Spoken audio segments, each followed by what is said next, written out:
2, 3학년도 1회 중학교 검정고시 사회 해설해 볼게요. 자, 이번 시간에도 마찬가지로 중요한 문제들 먼저 짚고 가겠습니다. 자, 1번 중요합니다. 1번 조금 쉽지만 기본 개념입니다. 기본 개념이지만 헷갈리시는 분들 좀 있을 것 같아요. 자, 그 다음에 2번. 2번 기후 문제라서 조금 어렵게 느껴지실 수 있고요. 그 다음에 3번. 이것도 지리 문제고 모르면 어렵습니다. 그 다음에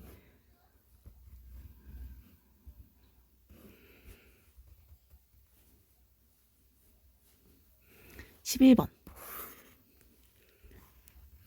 그리고 6번.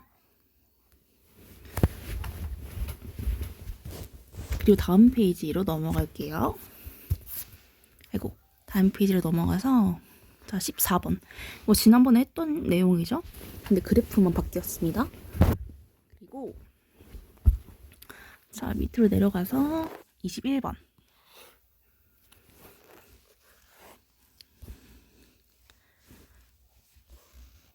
쭉 내려갈게요. 쭉 내려가서 23번. 그 다음에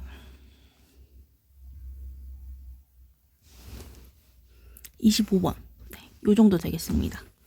자, 1번부터 그럼 같이 볼게요. 자, 1번입니다. 기억에 들어갈 내용으로 옳은 것은 기억은 적도를 기준으로 북쪽으로 북위 그리고 남위로 나타낸대요. 이 문제 안에 답이 있어요. 북위, 남위. 북쪽, 남쪽 땡땡, 북쪽 땡땡이거든요. 위도예요, 위도. 지난번에도 말씀드렸습니다. 지구를 볼 때, 자, 이 가로선은 뭐라고 할까요? 가로선은 위선. 그리고 이제 이렇게 기울어짐으로 표시를 할 때는 위도라고 하고요. 세로선은 경선이라고 합니다. 경선. 그리고 이제 도로 표시할 때는 경도라고 표시합니다. 이 경도님 있잖아요. 우리 반에 경도님. 경도님 누워서 다니시지 않으시죠? 누워서 굴러 다니시지 않아요. 이렇게 위선처럼 누워서 굴러 다니시지 않죠? 항상 서 계십니다. 세로선이에요. 세로선. 경도는 세로선이다. 그럼 위도는 가로선이 이제 적도, 그러니까 위선을, 그러니까 북쪽하고 남쪽을 가르는 딱 가운데 선이 위선이라면 경선은 두 개죠. 하나는 뭘까요? 하나는 날짜 변경선이고 하나는 본초 좌우선. 날짜 변경선 그리고 본초 좌우선. 이렇게 두 개가 있죠. 경선은. 네. 2번 가볼게요. 기후입니다. 기후. 건조 기후는 연 강수량을 기준으로 해서 이 기후하고 스텝 기후로 구분을 하는데요. 연 강수량을 기준으로 해서 0부터 250까지는 건조 기후. 250부터 500까지는 스텝 기후로 구분합니다. 이거는 건조예요. 건조. 그리고 이 지역은 스텝 기후 지역보다 강수량이 적대요. 강수량이 적어요. 그 다음에 오아시스, 관계수로 이용해서 밀이나 대추야자 등을 재배한다. 이거 제가 잘못 썼네요. 0부터 250까지는 건조 기후가 아니라 사막 기후죠. 정답은 1번입니다. 툰드라 기후는 한대에 해당하고요. 그 다음에 열대우림 기후는 여기 선지에도 답이 있지만 열대 기후예요. 서한 해양성 기후는 온대 기후입니다. 2번은 조금 어렵지만 그래도 건조 기후를 기준으로 해서 나왔기 때문에 사막 기후 쉽게 골라내실 수 있었을 것 같아요.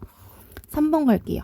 석회암이 지하수에 녹으면서 형성된 지형으로 종유석, 석순, 석주 등이 나타난다. 자, 얘는 석회암이 주로 석회암으로 형성된 거예요. 그러니까 그 주요 물질이 석회암으로 이루어진 거죠. 갯벌이 석회암이 있나요? 갯벌에? 없죠? 오름이 뭐예요? 오름은 조그만 화산을 오름이라고 하잖아요. 주로 어디 가면 있어요? 오름은 제주도 가면 많이 있어요. 오름은. 얘는 화산이랑 관련된 거예요. 화산이랑. 주상절리. 우리 지난 시간에 주상절리 봤었는데 뭐였죠? 다각형 모양으로 이렇게 모여 있는 요 기억나세요? 요런 모양이었잖아요. 얘 석회암일까요? 석회암은 일단 어떤 느낌이냐면요. 석회암은 일단 하얘요. 하얗고 그다음에 잘 녹아요. 그래서 얘가 지하수에 녹는 거거든요. 이런 성질이 나타나는 거거든요. 원래 석회암이 여기 석회암이 있었는데 이제 지하수가 지나다니면서 이걸 녹이는 거예요. 그래서 이게 점점 넓어지면서 뻥 뚫립니다. 이만큼 뻥 뚫려요. 그럼 이게 뭐가 될까요? 이게 석회 동굴이 됩니다. 그래서 이제 위에서 석회암이 이렇게 녹아서 이렇게 되기도 하고 여기서 밑에 이게 녹아서 뚝뚝뚝뚝 떨어지면서 여기서 이렇게 솟아나기도 하죠. 그래서 이게 종유석, 석순이 되고 석주는 이게 이어진 거예요. 이렇게. 동굴 많이 가보셨으니까 저보다 동굴 더 많이 가보셨을 것 같아요. 이 지형이 석회 동굴입니다. 그래서 여기서 힌트가 석회암이잖아요. 제시문에서 석회암이라고 나왔기 때문에 석회 동굴 연결 지으실 수 있어야 됩니다. 4번으로 가볼게요. 자원이 지구상에 고르게 분포하지 않고 일부 지역에만 집중되어서 분포한다. 일부 지역에만 집중 분포한대요. 얘는 무슨 특성일까요? 편재성입니다. 제가 이 편재성 설명할 때 말씀드렸었는데요. 편재성의 편이 편애하다 할 때 편이에요. 그러니까 한쪽으로 치우쳐져 있어요. 이 재는 존재하다 할 때 재예요. 그래서 이 편애하다 할 때 편, 그다음에 존재하다 할 때 재가 합쳐져서 편재성이 되는 건데요. 그러니까 한쪽에 치우쳐서 존재한다는 거예요. 그리고 나머지 창의성 얘는 그냥 아예 무관한 선지고요. 학습성하고 공유성 얘네들은 뭐의 특징이 되냐면 문화의 특징입니다. 얘네들은 문화의 특징이에요. 학공, 전축, 변. 제가 지난 시간에도 말씀드렸습니다. 학습성하고 공유성은 문화의 특성이다. 네. 이렇게 해서 4번 해설해봤고요. 5번으로 가볼게요. 기억에 들어갈 내용으로 옳은 것은 이것은 이제 여성 100명에 대한 남성의 수를 말한대요. 일부 국가에서는 남아선호 사상 등으로 인해서 이게 불균형하대요. 어떤 걸까요? 관습이 불균형할까요? 도덕이 불균형할까요? 문화가 불균형할까요? 네, 성비입니다. 성비. 이 성비가 뭐냐면 성별의 비율 요걸 줄여서 이제 성비가 되는 겁니다. 성비 이렇게. 네. 5번 어떠세요? 이 성비라는 단어가 조금 어려웠지만 정답 자체는 쉽게 나오는 편이었습니다. 자, 6번 가볼게요. 자신이 그 집단에 속해 있다는 소속감, 그 다음에 우리라는 공동체 의식이 강한 집단. 제가 지난 시간에도 말씀드렸었는데요. 이 사회 집단이라는 게 있어요. 학자들이 사회 집단을 어떻게 구분했냐면 소속감에 따라서 외집단하고 내집단으로 구분을 했고요. 그 다음에 학습 내용이라고 해야 되나? 이런 것들에 따라서 1차 집단, 2차 집단 이렇게도 구분을 했고요. 그러니까 이 1차는 가족이라든지 또래 집단, 그다음에 2차 집단은 학교 이런 게 되는 거고요. 이런 식으로 구분을 했어요. 근데 여기서는 역할 갈등이나 역할 행동 얘네들은 사회 집단이랑 관련된 내용이 아니에요. 얘네들은 사회적 역할하고 관련된 내용입니다. 얘네들은 사회적 역할과 관련된 내용이에요. 그러면 내 집단하고 외 집단 둘 중에 정답이 있는 건데요. 내가 여기에 속해 있다는 소속감이야. 여기에 속해 있다. 이 바깥에 있는 게 아니라 안에 있겠죠. 그래서 정답은 1번 내 집단입니다. 7번 갈게요. 이해관계를 같이 하는 사람들이 자신의 특수한 이익을 실현하기 위해서 만든 단체.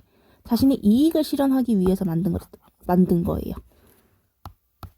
대통령일까요? 감사원일까요? 개인일까요?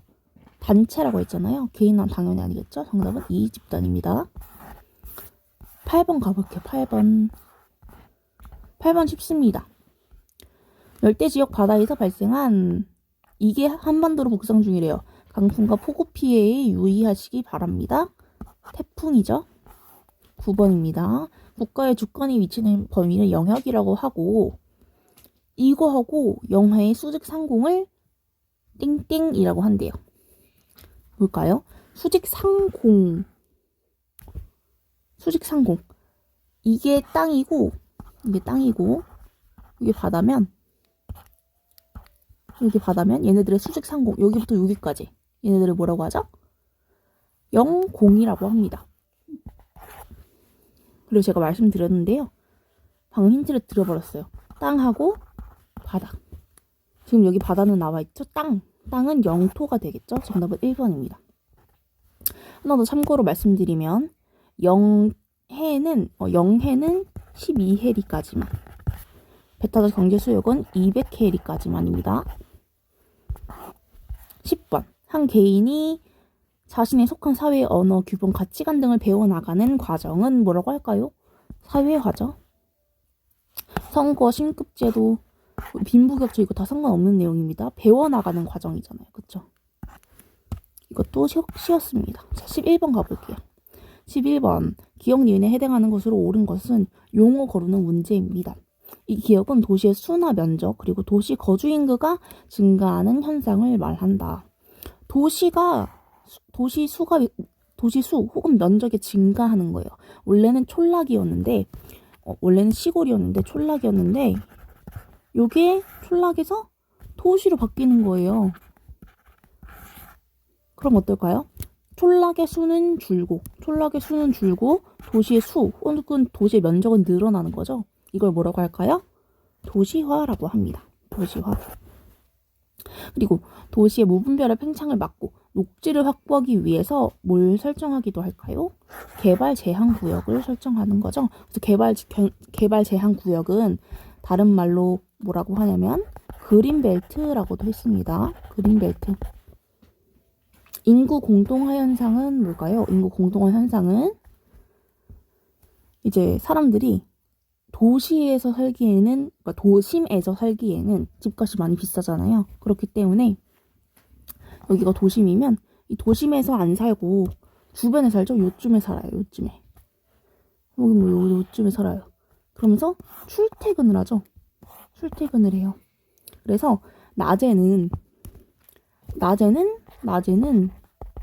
도시에 사람이 많아요. 도시 사람이 많아요.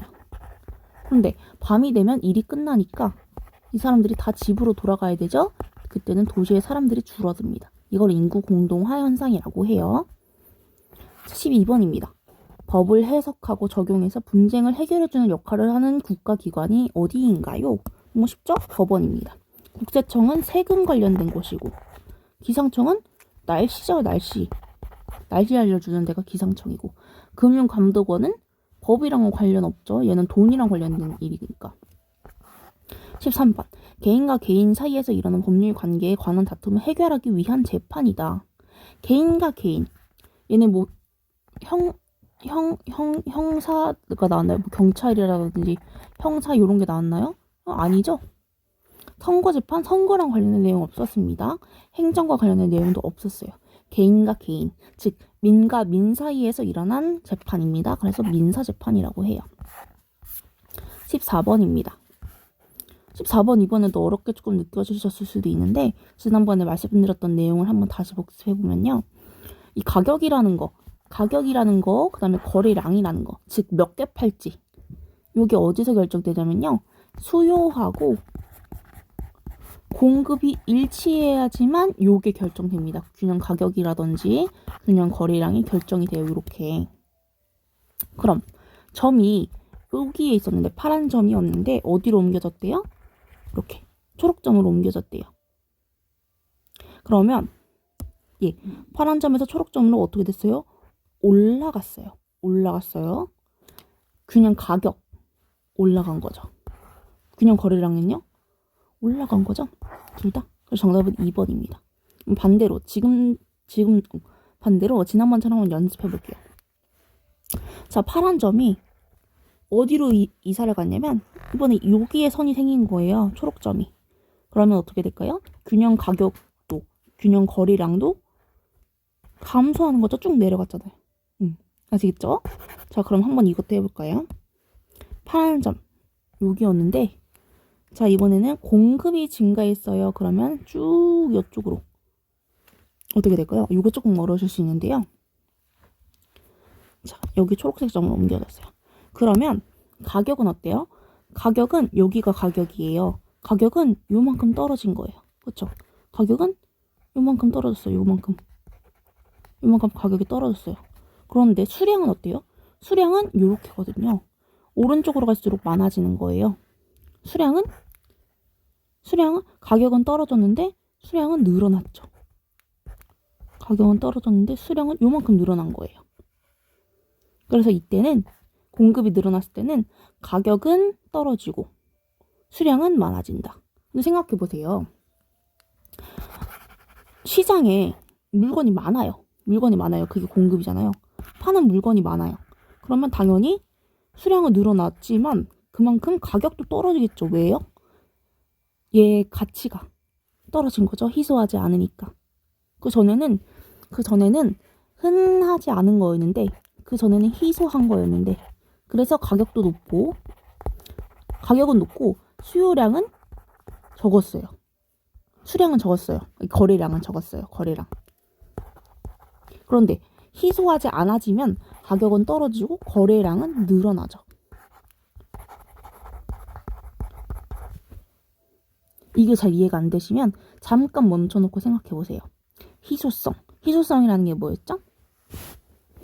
상대적인 가치예요. 내가 갖고 싶은 만큼 이게 존재하지 않는 거죠. 그래서 희소성이 있으면 가격은 올라가고 가격은 비싸져요. 그쵸? 구하기 어려우니까. 그리고 구하기 어려우니까 당연히 거래량도 줄어든단 말이에요. 줄어들어요. 그런데 희소하지 않아요. 그러니까 즉 양이 많아요. 그럴 경우에는 가격은 떨어지겠죠. 희소하지 않기 때문에. 그리고 가격이 떨어진 만큼 사람들은 더 쉽게 살 수 있겠죠. 더 많이 살 수 있을 거예요. 전보다. 그래서 거래량은 증가합니다. 언제 어느 경우에 공급이 증가하는 경우에 이렇게 변합니다.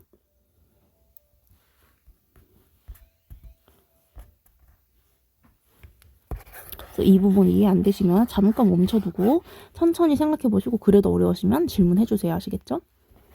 자, 15번입니다. 국가기관에서 선거를 관리한대요. 선거랑 관련된 거 뭐 있죠? 하나밖에 없어요. 선거공영제죠? 선거공영제. 의원내각제는 뭐예요? 총리가 나라의 대표가 되는 거예요. 총리. 주민투표제, 주민소환제 얘네들은 뭐냐면 직접 선거, 즉 이제 민주주의를 보완하는 요소들이에요. 네. 그래서 얘네들은 지금 여기에서는 메인으로 나오고 있는 제도가 아닙니다. 나중에 출제가 되면은 그때 제가 초점 맞춰서 설명드릴게요. 정답은 3번이었습니다. 16번 가볼게요. 필요한 재화. 재화가 뭘까요? 재화 물건이에요. 물건. 필요한 물건이나 서비스 뭐가 있을까요? 교육도 서비스예요. 교육도 서비스. 인터넷으로 강의 보는 거 서비스입니다. 음악 듣는 거 이것도 다 서비스예요. 이런 것들의 가치를 높이는 활동, 만들어내거나 가치를 높이는 활동, 가치를 높이는 활동에 뭐가 있냐면 광고 이런 게 있어요. 얘네 다 뭐에 들어가냐면 생산에 들어갑니다. 생산. 기억에는 생산이 들어가야 돼요. 그럼 니은 볼까요? 필요한 재화나 서비스를 구매해서 사용하는 거. 이건 쉽죠? 소비입니다. 소비. 정답은 4번이에요. 경제활동에는 3개가 있어요. 경제활동에 3개가 있는데 뭐뭐 있냐면 생산,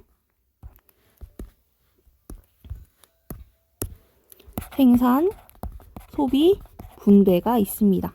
여기 그대로 나왔죠. 생산, 소비, 분배. 그래서 이렇게 그대로 나온 거예요. 정답은 4번이었습니다. 17번 가볼게요. 이제 역사 파트예요.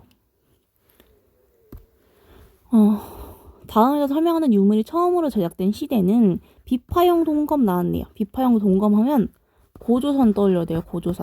고조선 어느 시대죠? 청동기 시대입니다. 18번 가볼게요. 고구려의 왕 찾는 거예요. 선지 바라볼까요? 진흥왕은 신라, 장수왕은요 고구려, 충선왕은요 이 사람 몰라도 돼요. 안 나와. 정답으로 절대 출제 안 됩니다. 선덕여왕은요 신라 사람이었어요. 그럼 한 명밖에 안 남네요. 장수왕이죠? 네. 장수왕은 그러니까 광개 아빠인 광개토대왕은 북쪽으로 갔다면 이 사람은 남쪽으로 진출하는 정책을 추진했어요. 그렇기 때문에 수도도 평양으로 옮겼고요.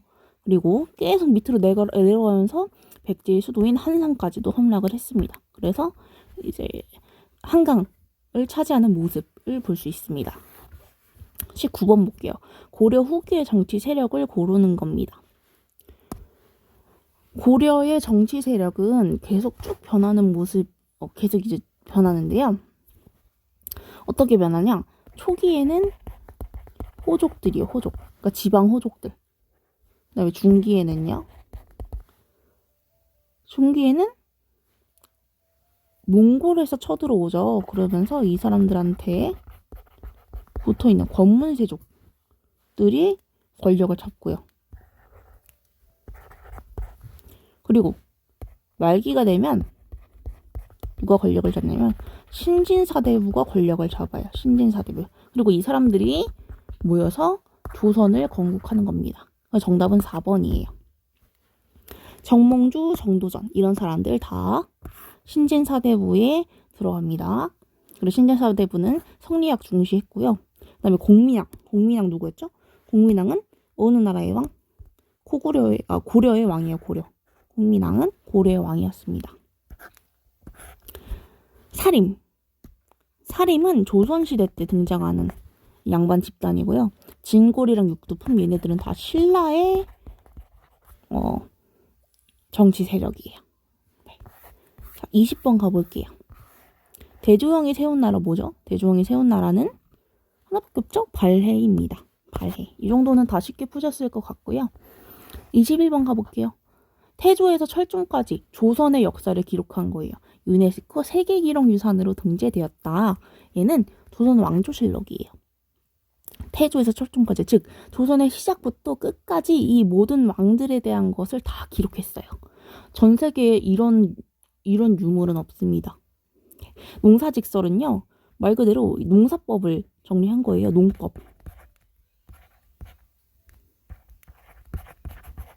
그 다음에 동의보감은 얘는 의료랑 관련된 거죠. 의술.